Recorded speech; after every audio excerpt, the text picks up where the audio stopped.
very strongly.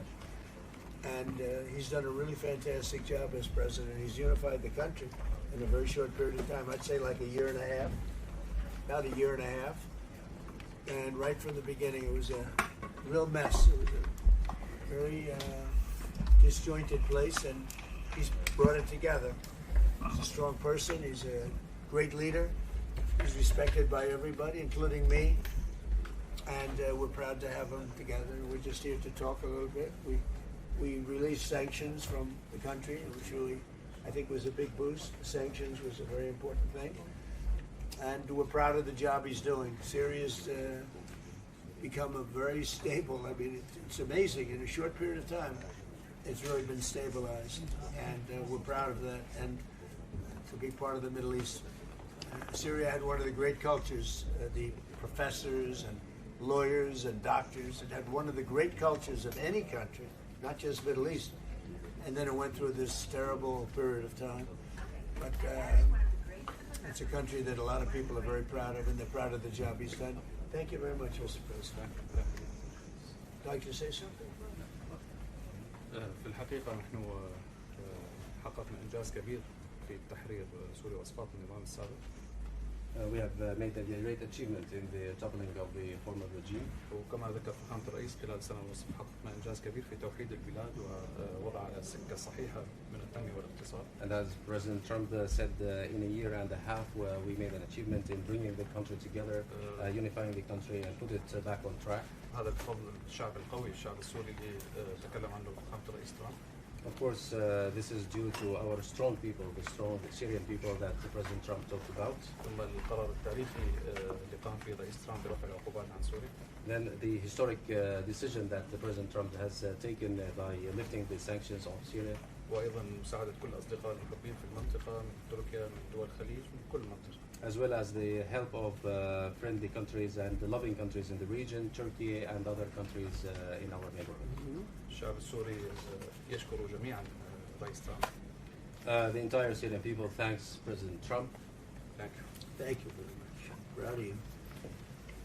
You have any questions? Mr. President, are you going to remove Syria from the state sponsor of terrorism list? I think I will, yeah. I think I will.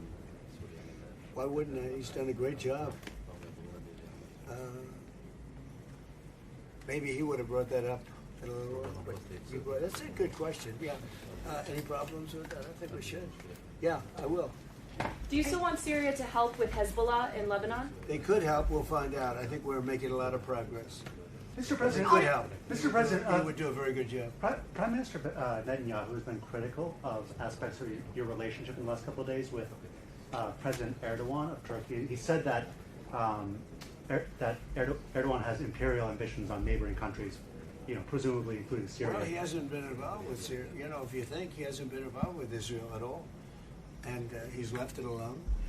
I wouldn't say he's a friend, because he's not a friend of, as you know, of Netanyahu, of Bibi. They don't get along, I think. But, for me, he's been great. Look, Turkey's been fantastic and a fantastic ally. They're also a NATO country.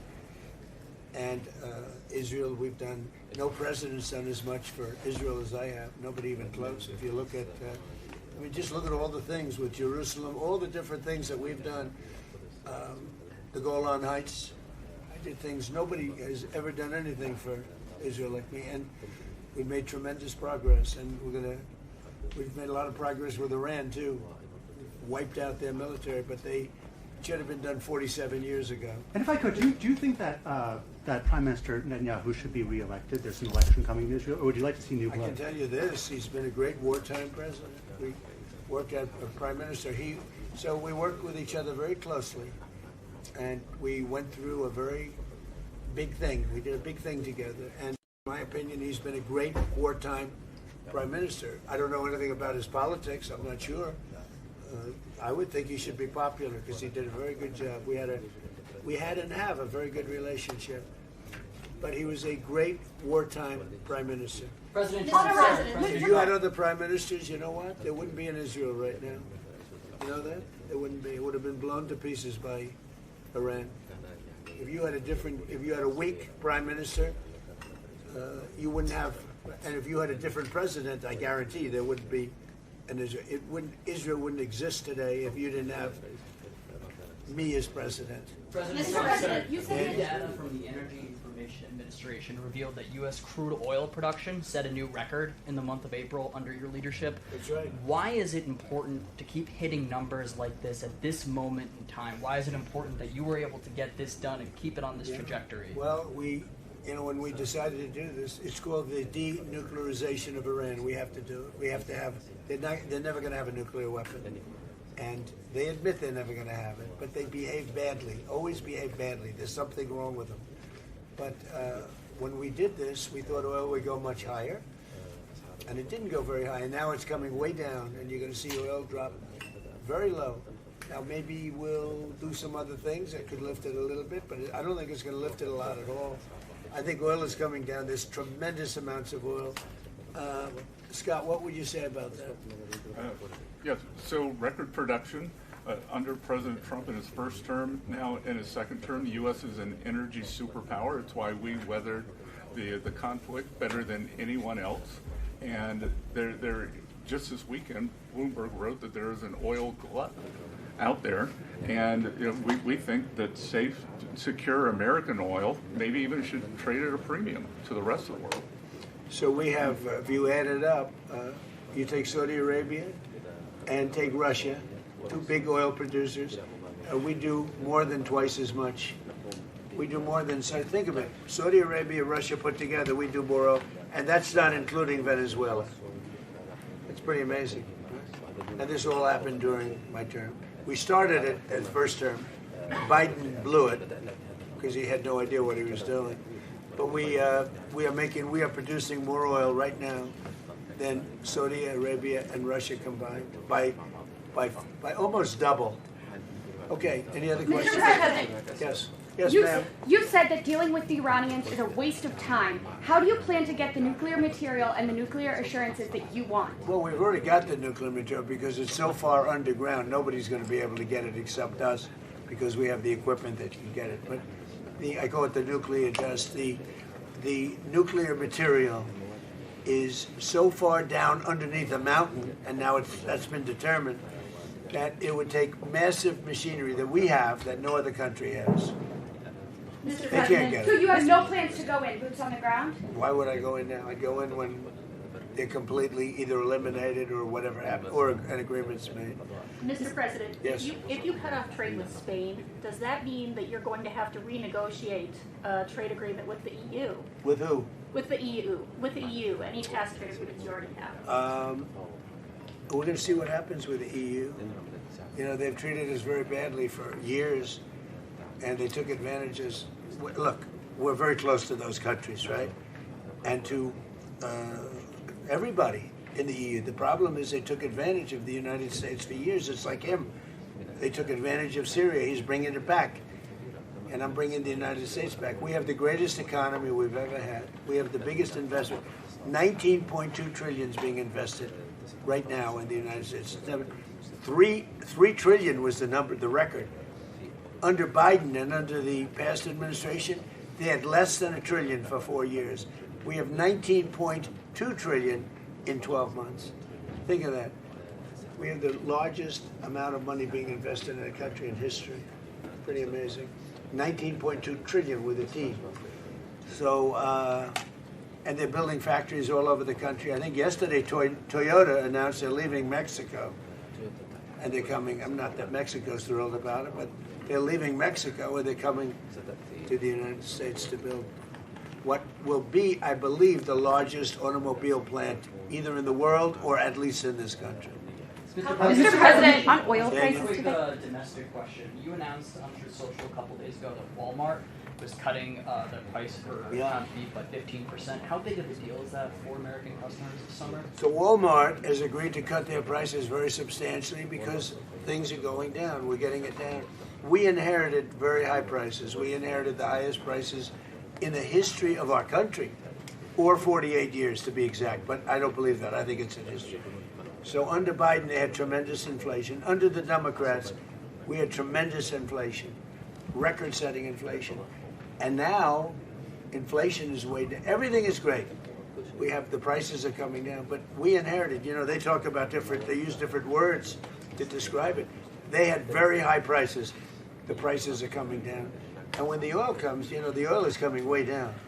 The oil dropped by 50% in the last month, and when that comes down, it brings everything else down. No, it's affordability, and they came up with the word affordability.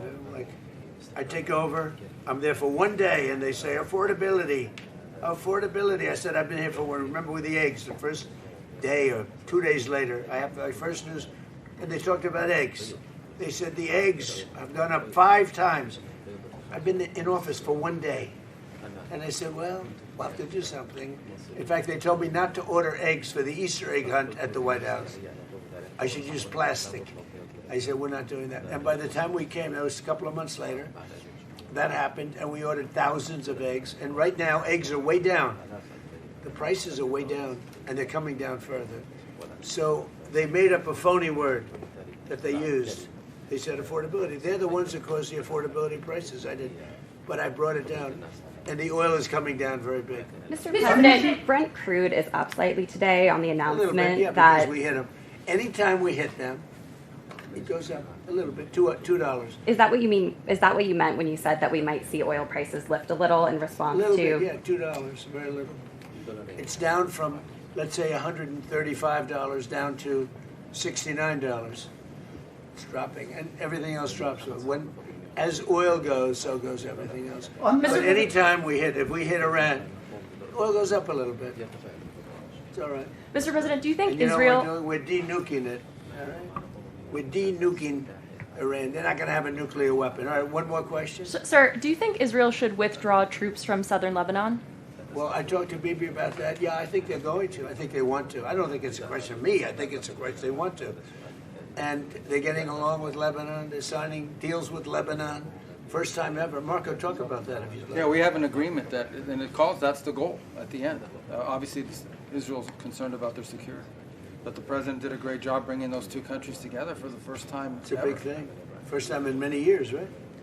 So we have a deal with Israel and Lebanon. And, yeah, they'll leave. And I think it's going to work out very well.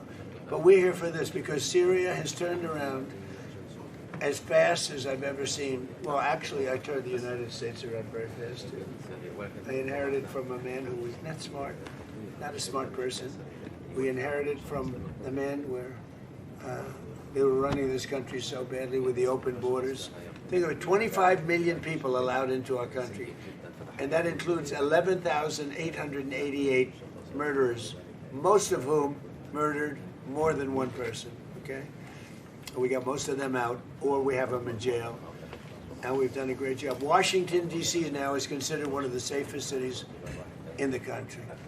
If he came to Washington, D.C. a year and a half ago, he'd fear for his life, even though he never feared for his life before, because it was very dangerous.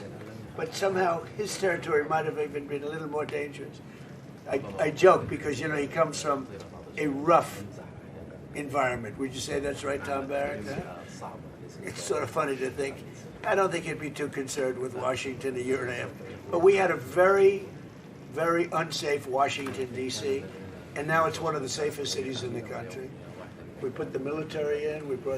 Washington went from being an unsafe to one of the safest cities, and crime is down 94%. We don't play games. And we removed over 5,000 career criminals, many of whom came in through the open borders of Joe Biden. We did the same thing with Memphis, Tennessee. We did the same thing with in Louisiana. You have to speak to the governor, because New Orleans, the crime rate is down 78%, in a little while, and they had the best Mardi Gras they've ever had. So we're doing a good job, and he's done a great job too. And I thank you very much. Thank you very much. Thank you, guys. Thank you, press. Thank you. Thank you, guys. Thank you. Thank you. Thank you. Grab your face, Mike. Thank you, guys. You can head out right there. Thank you, guys. Get it?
This is an earpiece in case there's interpretation. I honestly have no idea. Ask. Where's Waka?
1 2 1 2. Can you hear me? 1 2 1 2.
I can hear you guys, but you guys can't hear me, right?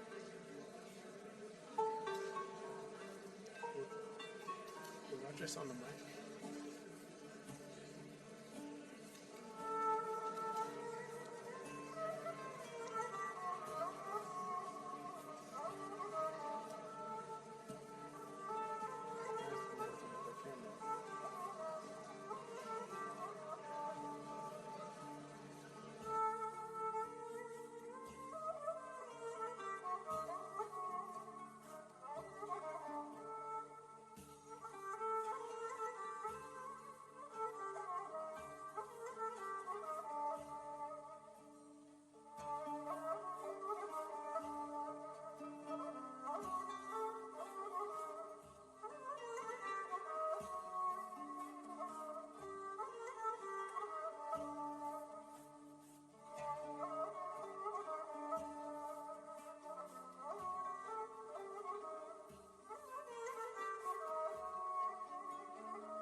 Excuse me. If you're sitting on the stairs, you have to be close to the wall. You cannot sit on the stairs. You need to be standing close to the wall. We need to have an area clear for ingress and egress on both sides, please. If you're sitting on the stairs, you need to be close to the wall on both sides, please. Thank you.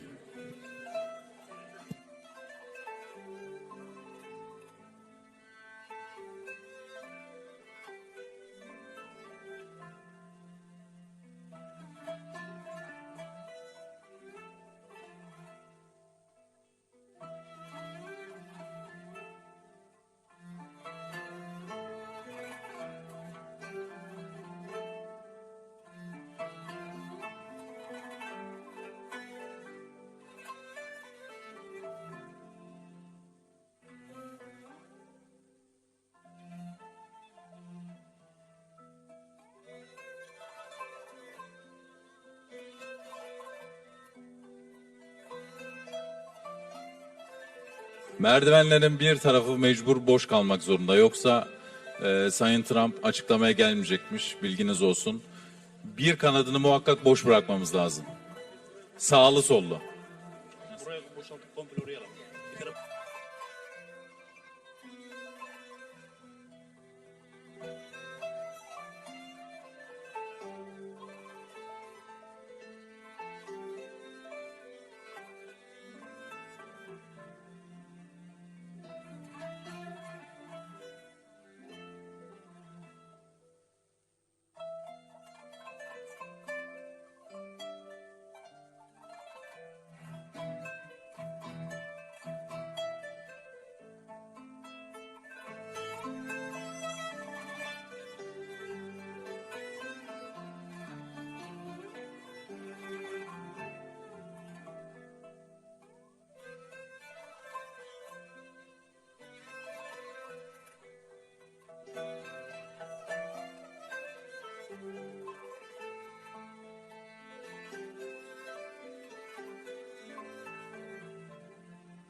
Ben çıkıyorum Ömer. Duyuyor musun? 2.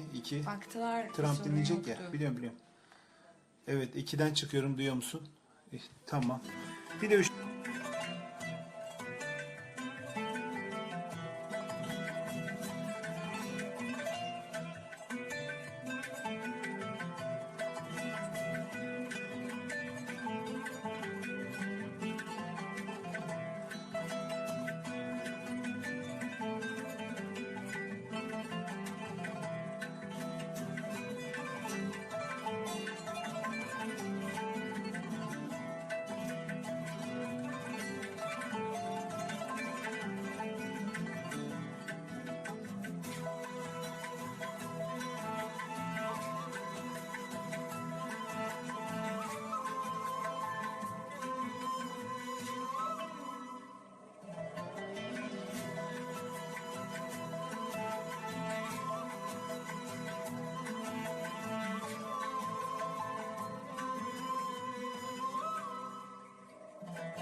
ladies and gentlemen, the 45th and 47th President of the United States, Donald J. Trump.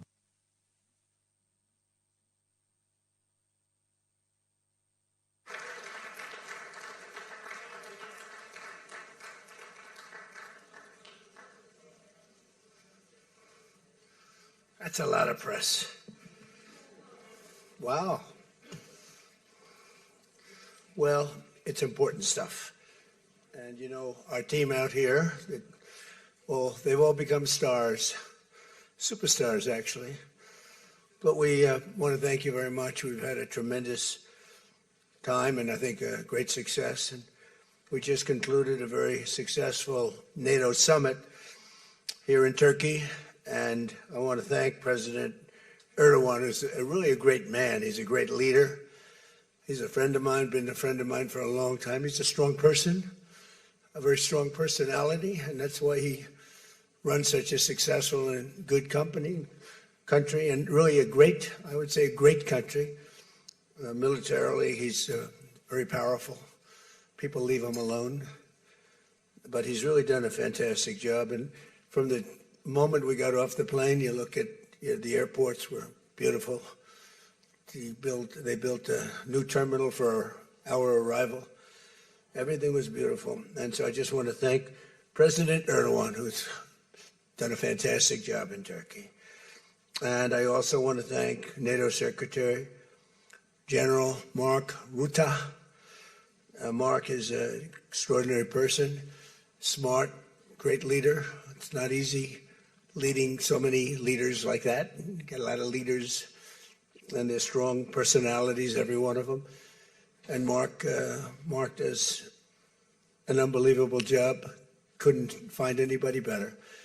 I just want to say there was tremendous love in that room. The press got to see the sitting, but they didn't get to see the speaking. And I actually said, it's too bad the press couldn't see this, because every one of them spoke for a little while, and I spoke for a little while. And it's a lot of speeches. We kept it short, but it's too bad the press couldn't have seen what we were doing in that room, because it was very smart people, and they have a lot of good in their heart, not evil, good. And they're doing a great job for their country. The world is doing well. We have, as you know, the oil is down. We'll see whether or not we keep it down. We should keep it down. We're doing things that should have been done 47 years ago with Iran. And I just want to say that throughout my first term and over the past 18 months, the United States has led a historic effort to dramatically increase the defense spending and to have equipment that no other country in the world has. When you look at Venezuela, when you look at Iran, essentially demolished their military in a couple of weeks. They had a good military, they had a good navy, they had 159 ships, everyone's at the bottom of the sea. They had hundreds of airplanes, they're all gone. They were all lying burned up on the runways. They were totally decimated, their radar's gone. Everything's gone, their leaders are gone, frankly. And their combat capability is pretty low. They have a small percentage of missiles left. They have some of the missile launchers left, call them launching pads, but most of that's been destroyed too. So we have the strongest military in the world by far, not even close. Everybody admits it. Last year's summit in the Netherlands was great also, and we achieved an unprecedented agreement to increase the annual defense spending, and it's the benchmark, raising it from 2% to 5% of GDP, which everybody said was impossible. And now they're all thanking me, and most of the countries have agreed to it. We have a couple of that didn't, but I have a feeling they're going to, and pretty quickly. In fact, today they were very positive. One of them in particular was, I didn't think, a good team player. Today was a great team player. As all of the leaders understand very well, the United States remains by far the largest contributor to NATO, monetarily and maybe otherwise, and the strongest military anywhere in the world. And they respect us as a country. Again, they didn't respect us 2 years ago. They laughed at us. NATO laughed at us. Everybody laughed at us. They don't laugh anymore. There's no more laughing. This year we invested a record $1 trillion in our armed forces, and we're going to be asking for $1.5 trillion coming up. We have the money being spent on the best equipment anywhere in the world. In the working session this morning, we discussed the progress other members are making toward the 5% target, and they're making great progress. Many of these countries are very rich, by the way. We don't have to feel sorry for them. But it doesn't mean they're properly protected. There's a big difference. Some have truly answered the call, and others are making big changes and will be answering the call. I think I can say in all cases they're going to be answering the call. And we'll be taking in over $1 trillion a year toward defense. And that's a tremendous amount of money. It's a big up. They were at 2%. They were actually at 1%. I got them to 2%. Then I wanted to get them to 5%. And we got up to 5% the last time. And they're, just again, if you could have seen the respect and the love in the room, and it's love really for the country, for our country. I don't want to say me because you'll say, oh, he's so conceited. He's such a conceited person. But they do. I mean, they like the job I'm doing. They said, sir, we love you. These are grown people saying that. Isn't that nice? Maybe, I don't know, maybe they're trying to get to me. And in the way they did, because there was tremendous unity in that room. And I urge all nations to accelerate their plans to get the benchmark as quickly as possible. The benchmark is going to be that 5% number. That's the number it should have been for years.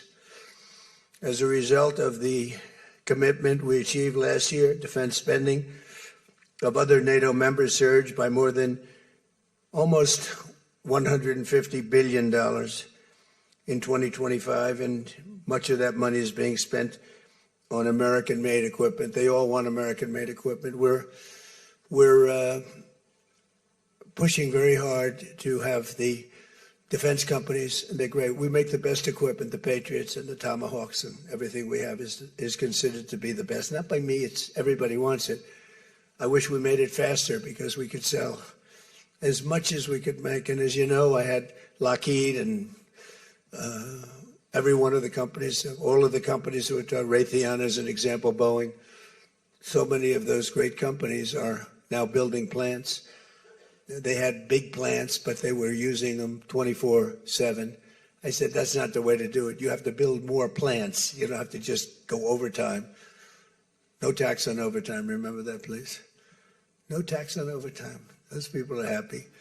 But they were doing literally 24 hours to get the Tomahawks done and the Patriots done and all of the other defensive and offensive equipment done. It's the most sought-after equipment in the world. You saw that with Venezuela, where they had a lot of great equipment that wasn't ours, and it didn't work. Our equipment works, but we have to produce it faster for other countries. For everybody, including ourselves, we have to produce it faster. So we think within a year and a half max, we'll be, instead of waiting for a year or 2 years, we'll be having it on a 2-week wait, maybe a 1-week wait. That's what I want.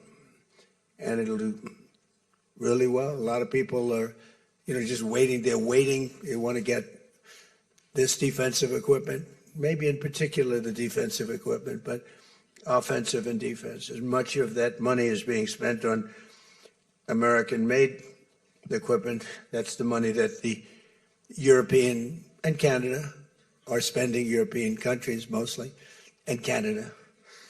And they're spending that with the United States, largely. And it's American-made, made in the USA, as we say. Weapons, munitions, supporting thousands of American jobs. This will increase. We have the highest number of jobs. Right now, we have the most people working in the United States that we've ever had in the history of our country. We have the biggest investment ever made, $19.2 trillion. That's 6 times more than we've ever had. Think of it, 6 times. And what did that were tariffs. Without the tariffs, I think we would have done fine, like at about 2 or 3. The last administration had much less than $1 trillion invested for 4 years. We have 19.2 trillion invested in 1 year. We haven't gone into the extra almost a half a year, 1.5 years. Those numbers won't come out for a little while. So we have 19.2 trillion, not billion, not million, trillion with a T, invested in plants and equipment that's being built all over the country. Eli Lilly is building plants, big drug, Merck, all of them, the drug companies are building. The car companies are building like crazy. In fact, as you probably saw a big announcement yesterday, Toyota is leaving Mexico and they're going to build one of the biggest car manufacturing plants in the world in Texas. That's because of the tariffs, because we don't mind if you build in Mexico, but if you build in Mexico, you have to pay 25% tariff. If you build in Japan, or if you build in any place, now China is a much higher tariff. It's 100% tariff because we don't want to lose our jobs. We don't want to have our workers lose their jobs. We have the largest number of plants being built for the most money ever in the history of our country. Car plants, AI plants, and all other plants, pharmaceutical plants, chips. We're not giving anything. All we're saying is, if you don't start, we'll give them 1.5 to 2 years to build their plant. If they don't have that, they have to pay 100%, 200%, even 250%. If they make a chip or if they make a car, if they make pharmaceuticals. So the pharmaceutical companies are moving in at record levels. There's never been anything like what's happening. Let me put it a different way, put it here in a more broad fashion. There has never been anything like has happened with this country or any other country in the history of the world.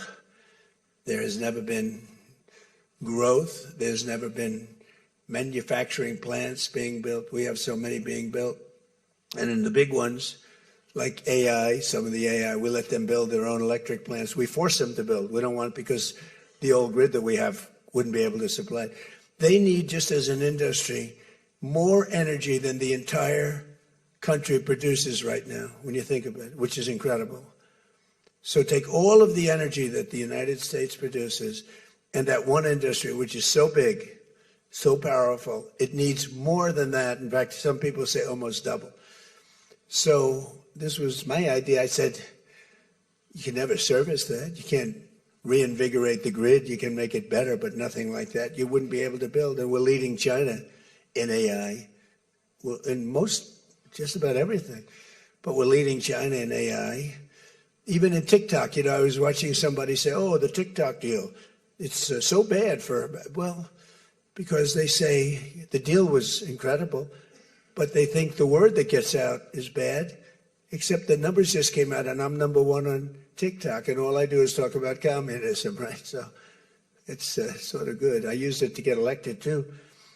But, you have to get your word out. But the numbers came out just a little while ago, and I was #1, some ridiculous number. I never heard of numbers like that, but #1.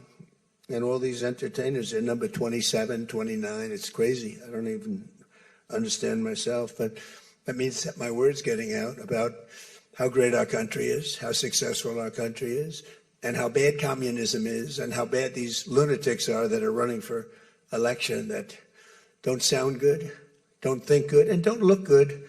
I don't see any looker. I don't see anybody with the look. You need the look, I guess. You need something, but they don't have it. And I think they'll fade fast. And it's not social democrats. This is not a social these are communists that are running. And they don't want God. They don't want successful things to happen for our country. They don't want to have a successful country. I think they're sort of crazy. As European nations rebuild their militaries, American equipment will be the largest beneficiary. The defense companies are going to be making most of that equipment. They want the American equipment because it works better. It's not a question of anything else. We make the best equipment in the world. And to that end, I provided other leaders with an update on the steps we're taking to rapidly scale up production in the United States. And they wanted to hear that because they don't really want to get it in 4 years, 5 years. They want to get it like in a week. And we'll actually be at a point like that in the not too distant future with the plants that are being built. The defense plants, it's incredible. Lockheed is building, I think, 5 Some of them are building 3, 4, or 5, and they're big ones. It's going to quadruple the output of we have with the munitions and the basic equipment itself, whether it's a Patriot or Tomahawk missile or any of the missiles that we make many missiles, different types, for different occasions. And just today at the summit, we announced $3 billion of new defense investments with U.S. companies. And Lockheed Martin will establish a world-class Patriot missile sustainment facility, a big deal in Europe. They're given a tremendous incentive by Europe to do that. All goes to the benefit of us and Europe because they're getting the best equipment. Northrop Grumman is moving forward with the sale of advanced American drone technology. We're actually the leader in drone tech. A lot of people don't know that. We have the most sophisticated drones in the world. And we're a real, I guess we're the leader, but we'll soon be the leader by many times over. And Lockheed and Rheinmetall are announcing a partnership to build the Army Tactical Missile Systems, which is a big deal. And Anduril is announcing a deal to build their new Barracuda missiles, which is a very highly sophisticated, fast missile, and we're doing that for Poland. Poland's doing very well, by the way, with a very, very good president, great president, I think. All of these agreements directly benefit the U.S. defense industry and base, and what it really does is it means jobs. And again, I have to just say that when Toyota announced yesterday, I wasn't that surprised, but everybody wanted to get that. That's the largest, I think it's going to be the largest plant in the world, car plant, and they're moving into the United States. And again, they're doing that to avoid paying the tariff, because if you build your product here, you pay no tariff. If you don't, you pay a 25% tariff, depending, 35% sometimes 100%, 200%, depending on what the product is. As an example, we're doing great on steel because we charge tariffs. So now all of a sudden the steel industry, which was absolutely dead a few years ago, I revived it in my first term, pretty good. And then they blew it in the Biden term. What a shame. They just blew it right out the window. They had no idea what they were doing. And I quickly revived it at the beginning of this term, year and a half. And the steel business is through the roof.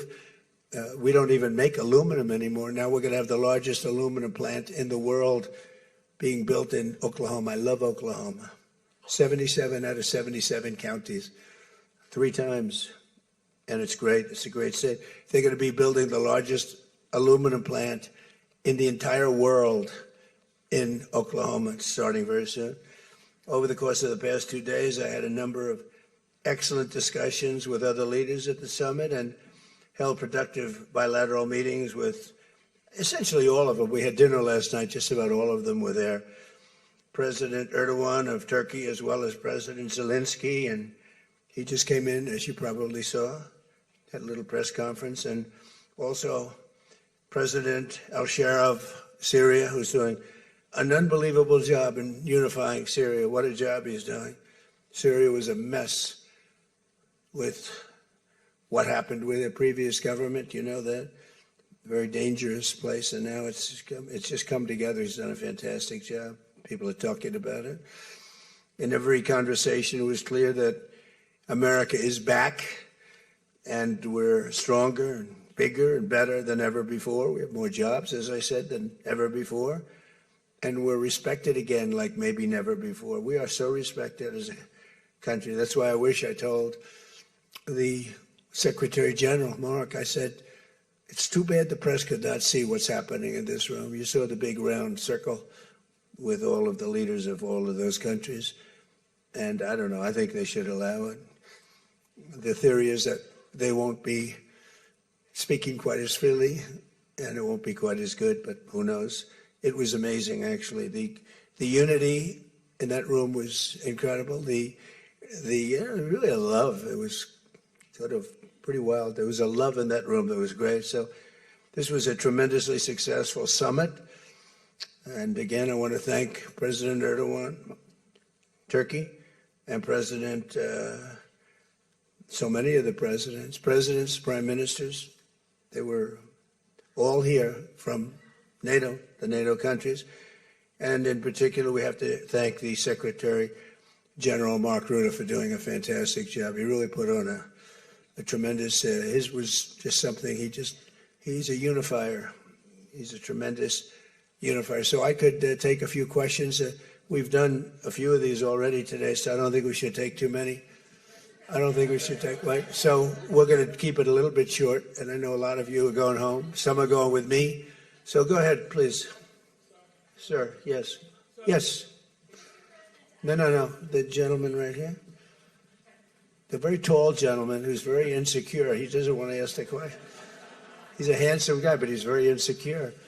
Go ahead. Do you want to shout it out? Give him a mic. How about giving him a mic? You shout it out.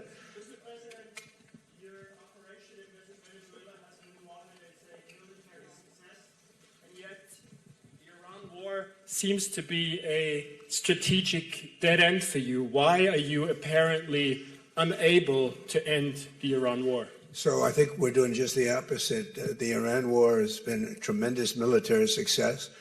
And, you know, I can only answer the question by saying they're not going to have a nuclear weapon. I think I was there for one reason, that Iran cannot have a nuclear weapon. I call it, we denuclearize Iran, and that's happened. They will never have a nuclear weapon.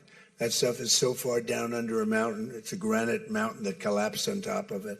Take months to get it out. I think it's a tremendous success, Iran. And you see the oil prices are lower than they were when I started.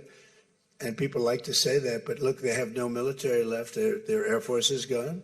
As I said, their ships are gone. 159 ships are gone. They're at the bottom of the sea.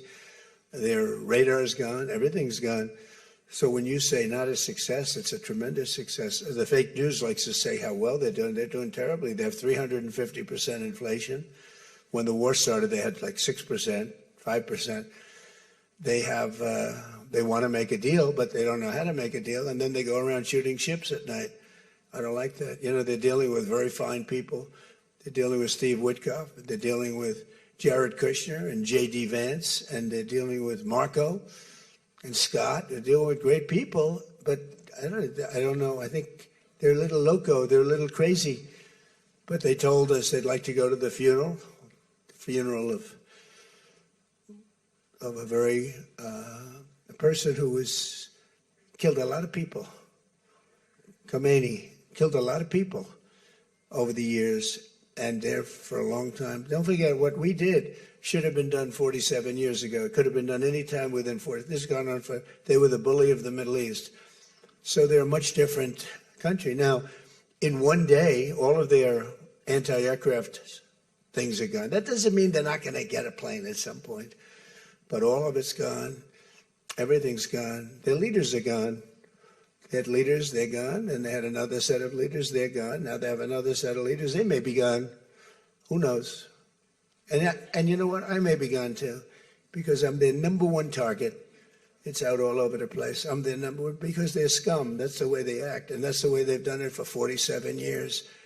But I'm doing what's right for the country. I'm doing really what's right for the world. They have to be stopped. And they've killed thousands, hundreds of thousands of people. They killed 52,000 protesters over the last 3 months. So when you say we're not doing well, I think we're doing phenomenally well. Our military has been incredible. Plus, we had a blockade. Did we have a blockade? Did you ever see a blockade work that way? You know, for you that said we're not doing well there, we did great in Venezuela. That was a one-day war, and they're very good military. You know, it's a very military country. We took out one of the worst human beings in the world, Maduro, and he's in jail waiting for trial. But what he did to this country was incredible, including the fact not only the drugs, but he had people pour into the country from prisons. They opened up their prisons. They allowed them to come in. We're getting them out. We're getting them all out. But we have, with the Biden open border policy, with Kamala as your borders are. Remember, she was the borders are, but she never called Border Patrol, never once, and she never went to the border. The border was a disaster. Now it's fixed. It's fixed where we have nobody, and I don't do these numbers. 0 people come in through our border, through our southern border. 0. And that's been announced now every month for the last 12 months, 0. We had millions of people come in, under 25 million people, I think more than that under Biden. and they weren't people that you want. And for the most part, they were drug dealers. They were escaped from, think of it, all the prisons, and I'm not just talking about from South America, I'm talking about from the Congo, I'm talking about from all over the world. The prisons were emptied out. They were emptied out into our country. But they had the worst murderers. We had people allowed in our country that should never, and they walked in through an open border policy. And all I'm saying is that you're lucky we won this election. Yeah, please. Go ahead. Go ahead. No, yes, go ahead.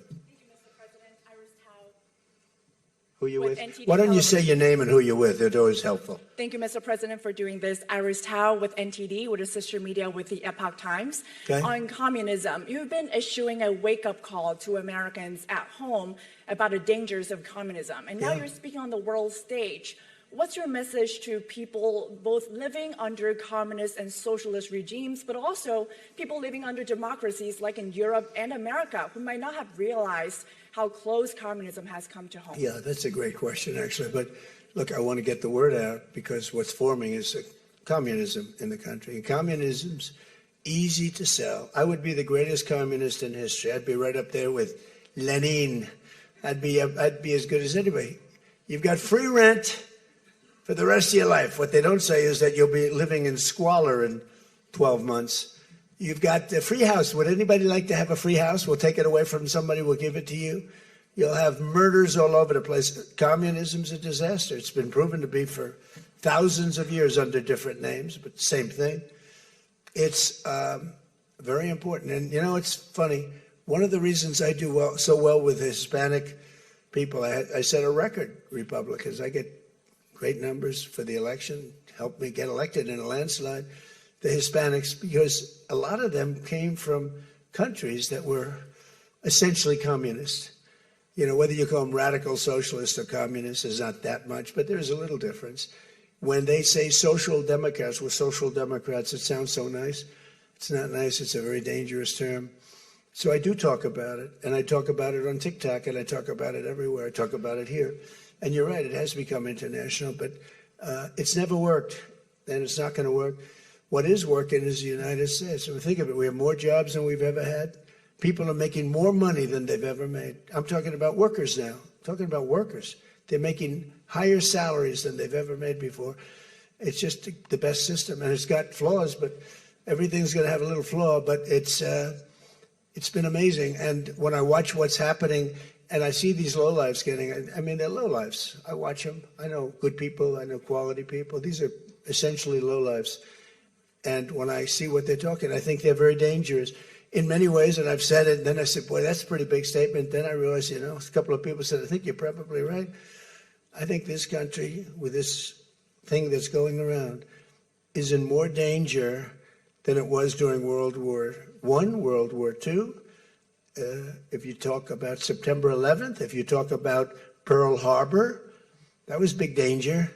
I think the concept of us going communist, because one thing that happens when you go communist, you never come back, never comes back. You die in squalor. You die a horrible death. You die in squalor, and it gets very evil and very nasty. Yeah, please go ahead.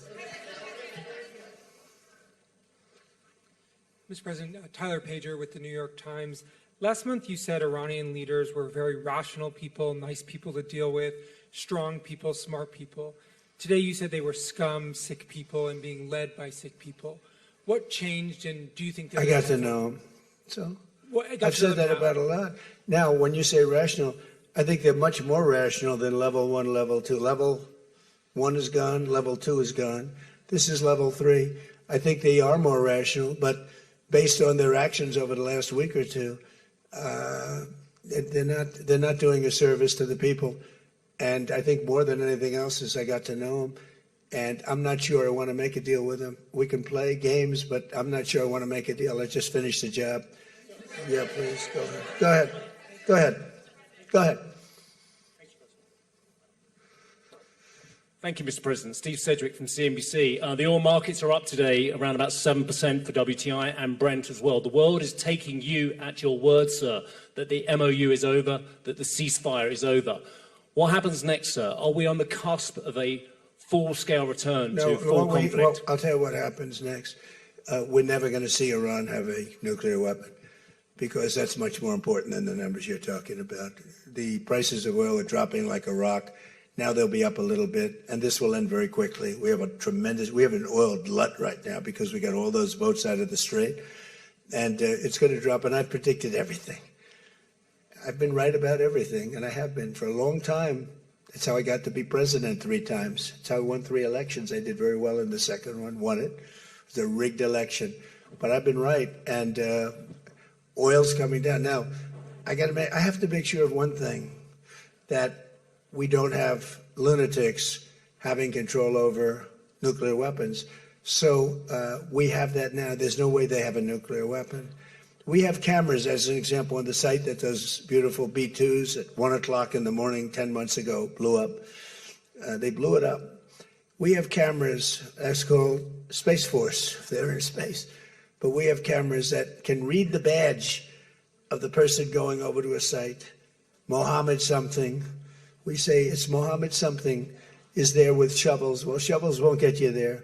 The biggest machinery in the world probably won't get you there if you want to know the truth. It's way, way below. But we're watching that. And if anybody goes there, they get blown up. So nobody's going to touch that. Eventually, we'll take it. But what we do have is we have that. That's gone. If we wouldn't have had that, they would have had a nuclear weapon, and they would have wiped out Israel. If I weren't president, Israel wouldn't exist. And we did it 2 times. When the JCPOA, the Obama deal, when that was originally conceived, everything went to Iran. $1.7 billion in cash, hundreds of billions of dollars. They thought they could buy peace with these people. You can't do that. So the big thing we have is more important than anything we can talk about is you can't let lunatics have nuclear weapons. And we've stopped that. And that should have been stopped on a couple of other occasions, too, with different countries, but they didn't do that. Yeah, please.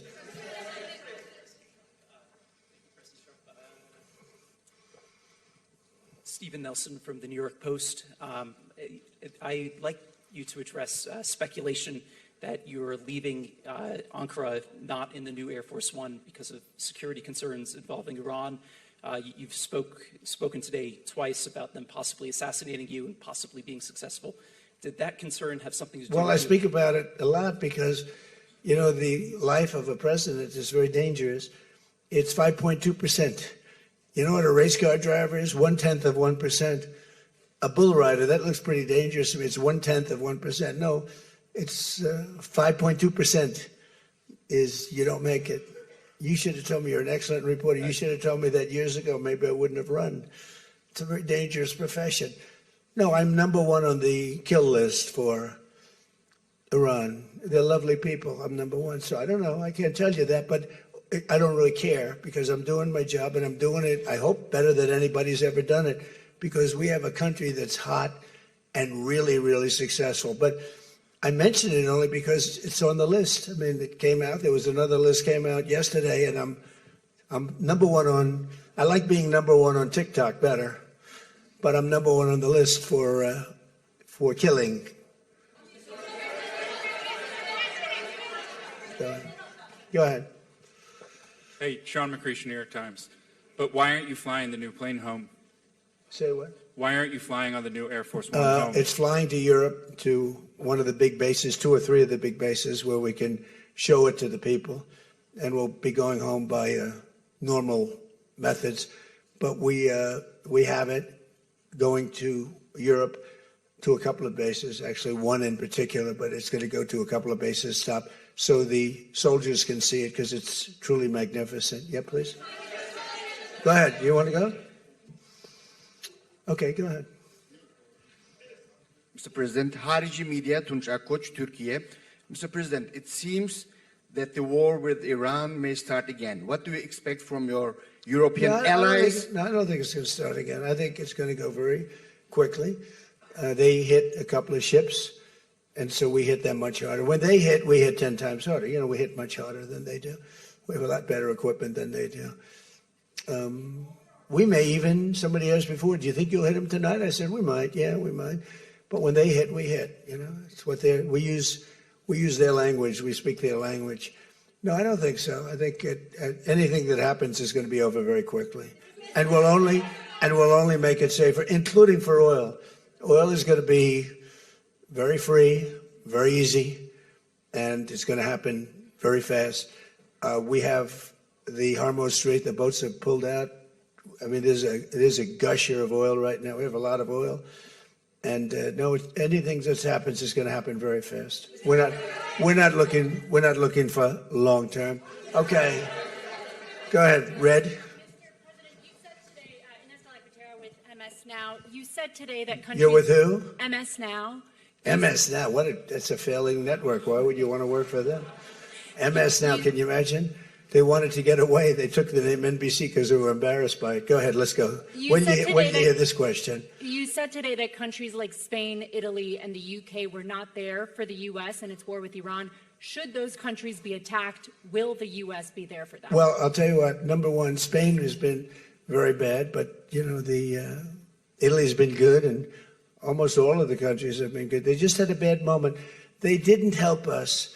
We didn't need the help, but if we would have wanted the help, I said, by the way, if I want help, sir would rather remain on the sidelines, and I didn't like that answer. UK gave an answer that was sort of weirder than that. They went out. I said, would you like to help? They said, we do, but we want to wait till the war is over.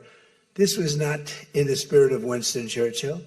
So, yeah, I mean, I'll tell you what, I can only say if there's one word that comes out of today, it's unification. I've never seen anything like it. Every one of those countries, they love us, they love each other. That was tremendous unification. It was a nice thing to say, and it was a very fair question, too. Yeah. Green? Yeah, you're wearing green, right? Thank you, Mr. President. Eda Turul from Haber Global TV, Turkey. Mr. President, after your meeting with President Erdogan, can you tell us whether you and President Erdogan reach an understanding on Turkey's return to the F-35 program and the future of U.S.-Turkey defense cooperation? And do you believe U.S.-Turkey relations are entering a new chapter right now? Well, I had a great relationship in my first term. You remember Pastor Brunson, and he was put in jail for 35 years, and I called. He was an evangelical hero, actually, very good man. And I called President Erdogan, and he let him out. I didn't pay anything like Obama and Biden pay billions of dollars all the time. I never paid any for anybody. I just tell him, let him out. Let him out. But in this case, I didn't say it the second way. I said it the first way. I said, look, he's a good man. He's highly respected in the evangelical, and I'd like you to let him out. And he was in my office, in the Oval Office the following day, Pastor Brunson. I had a great relationship. When Sleepy Joe Biden got in, bad things happened with a lot of things between the border. Everything was bad. We were laughed at all over the world, and we had a very bad relationship with a lot of countries. I think Turkey was one of those countries. But that changed on November 5th when we had the election. And it's one of our best relationships. We have a great relationship. And they're talking about the F-35 airplane, and it's the best plane, and everybody wants it. And we have to make a decision who we give it to. I mean, my inclination, because he stayed out of, he's not a huge fan of Bibi, and he's not a huge fan of Israel, but he stayed out of that war. He could have gone into that war very easily, and he didn't. At my request, he stayed out of that war. He's been a very good ally. I mean, Marco could tell you we have a very strong relationship with Turkey. You know, it's a very big country. It's a very powerful militarily. It's the second most powerful country in NATO. It's a NATO country. So whether or not we do that, I haven't totally made up my mind. But my inclination is to say, look, he's done everything. He's helped us in so many different ways. And you know who else has been good to us? China. China never came into the war. They get 50% of their oil from Hormuz Strait. They never came into the war. They never said, I'm going to send a ship in 5 destroyers along each side of the ship. They never did. No, President Xi's been great. Everyone's been sort of great, to be honest. You know why? Because they respect our country again. They laughed at our country. They thought we were a bunch of fools. They saw a president that couldn't talk, he couldn't walk. It was a disaster. They lost respect for our country, but now they have more respect for our country than they've ever had before. Thank you all very much. We'll see you back. Thank you very much, everybody.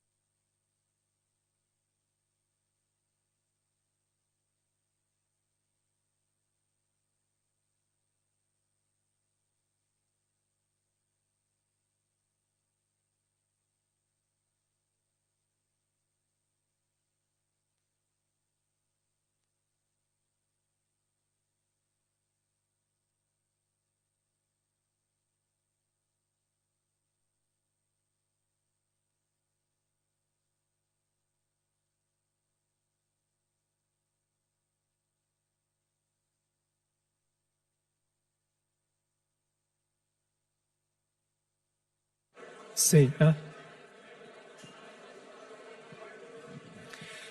Dear press members, the press conference of His Excellency President Recep Tayyip Erdogan is starting in 5 minutes.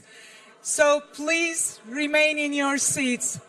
Please kindly remain in your seats. Thank you very much.